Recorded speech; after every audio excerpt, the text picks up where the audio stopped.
8th class तक काफ़ी clear हो जाता है कि बच्चे को कहाँ इंटरेस्ट है और क्या उसकी कैपेबिलिटीज़ हैं। फिर 9th ऑनवर्ड उसके लिए डेडिकेटेड कोचिंग स्टार्ट हो जानी चाहिए, चाहे म्यूज़िक में है, चाहे डांस में है, चाहे स्पोर्ट्स में है।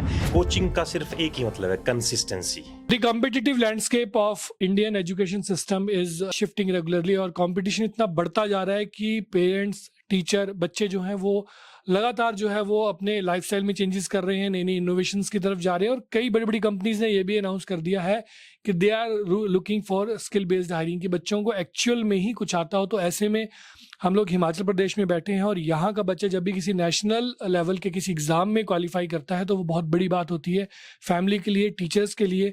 तो हम लोग बैठे हैं इस समय मिनर्वा स्टडी सर्कल में, जो हिमाचल का एक बहुत बड़ा नाम है और इसके पीछे भी दोस्ती की कहानी है कि कुछ फ्रेंड्स ने मिलकर शुरू किया था और आज हज़ारों बच्चों का भविष्य ये इंस्टीट्यूट जो है वो सुधार रहा है। सर, कितने स्टूडेंट्स आपने निकाल दिए होंगे एमबीबीएस में और इसमें आईआईटी में? लगभग 350 प्लस बच्चे हमारे एमबीबीएस कंप्लीट कर चुके हैं या कर रहे हैं, और कुछ बच्चे तो हमारे एमडी तक जो है वहाँ की पढ़ाई जो है वो कर रहे हैं। और इंजीनियरिंग साइड में भी लगभग 300 प्लस बच्चे हमारे एनआईटीज़ में और आईआईटीज़ में, बाकी इंस्टीट्यूशन को अकाउंट नहीं कर रहा, तो इतने बच्चे जो हैं अभी तक हमारे यहाँ से पास आउट होके अच्छे इंस्टीट्यूशन में पढ़ाई कर रहे हैं। और उसमें सर हमें जानना चाहेंगे आपसे कि पेरेंट्स आजकल बहुत ज़्यादा स्ट्रेस में रहते हैं। जैसे सर ने बताया कि एमबीबीएस में भी रुझान कम हो गया है, उनके लिए आपका क्या मैसेज रहता है? कई बार बच्चा नहीं जा पाता तो वो पूरा की पूरी फैमिली ही डिप्रेस हो जाती है। देखिए, मुझे लगता है कि बच्चे को बचपन से ही हमें मॉनिटर करना चाहिए और एआई टूल्स का यूज़ करके उसके इंटरेस्ट को जानने की कोशिश कर लेनी चाहिए up to 8th class. 8th class तक काफ़ी क्लियर हो जाता है कि बच्चे को कहाँ इंटरेस्ट है और क्या उसकी कैपेबिलिटीज़ हैं। फिर 9th ऑनवर्ड उसके लिए डेडिकेटेड कोचिंग स्टार्ट हो जानी चाहिए, चाहे म्यूज़िक में है, चाहे डांस में है, चाहे स्पोर्ट्स में है, चाहे इंजीनियरिंग साइड को है। आप बहुत सारे स्कोप्स हैं। आप मर्चेंट नेवी में जाने के लिए आईएमयूसीटी के थ्रू जा सकते हैं। बिजनेस एंटरप्रेन्योरशिप करनी है आपको तो आईपी मैट के थ्रू आप जा सकते हैं। तो बहुत से स्कोप्स हैं। हम भी अपने इंस्टीट्यूशन में ये कोशिश कर रहे हैं कि बच्चों के इंटरेस्ट को हम बचपन में ही जान लें और उसके बाद हम इनको डिफरेंट डिफरेंट एग्जाम में प्रिपरेशन करवाएं, सो दैट कि सब एक तरफ चल पड़ते हैं। नीट की तरफ तो स्टैग्नेशन आ जाती है, जेई की तरफ।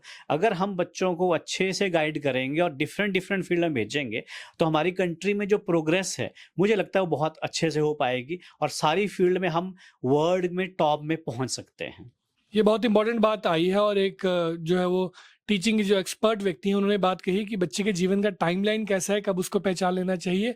ये पेरेंट्स के लिए भी ज़रूरी है और हमारे जो रेगुलेटर्स हैं, सिस्टम को चलाने वाले लोग हैं, उनके लिए भी जो है ये बहुत ज़रूरी है। सर, इसमें आपसे एक सवाल लेना चाहूँगा कि कई बच्चों को ये पता नहीं होता है कि कोचिंग और रूटीन स्टडीज़ में फ़र्क क्या है, तो उनके लिए एक मैसेज। बहुत अच्छा सवाल पूछा आपने। देखिए, कोचिंग का सिर्फ एक ही मतलब है, कंसिस्टेंसी।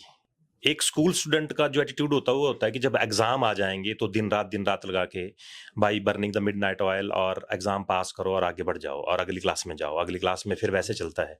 लेकिन कोचिंग चाहे वो स्पोर्ट्स की है, चाहे वो किसी भी चीज की है, अगर आप कंसिस्टेंसी के साथ काम नहीं कर रहे हैं तो कोचिंग का कोई मतलब नहीं है। तो कोचिंग का मतलब है कि आप पढ़ाई भी कर रहे हैं तो रोज कर रहे हैं, कभी छुट्टी भी है तो भी आप पढ़ रहे हैं, कभी मान लीजिए वेकेशंस पे हैं तो भी आप अपने 4-6 घंटे अपनी स्टडीज को दे ही रहे हैं। ऐसा मान के चलिए कि जैसे स्पोर्ट्स की कोचिंग कर रहे हैं, तो ऐसा नहीं हो सकता ना कि जब टूर्नामेंट आएगा तब दिन रात लगा लो और जब टूर्नामेंट खत्म हो गया तो फिर ऐसे कर लो। तो बच्चों को मेरा यही रहता है कि अगर आप कोचिंग में आना चाहते हो तो कुछ भी नहीं है, जैसे आप पढ़ाई कर रहे हो, लेकिन consistency 365 days 24 hours matter for that.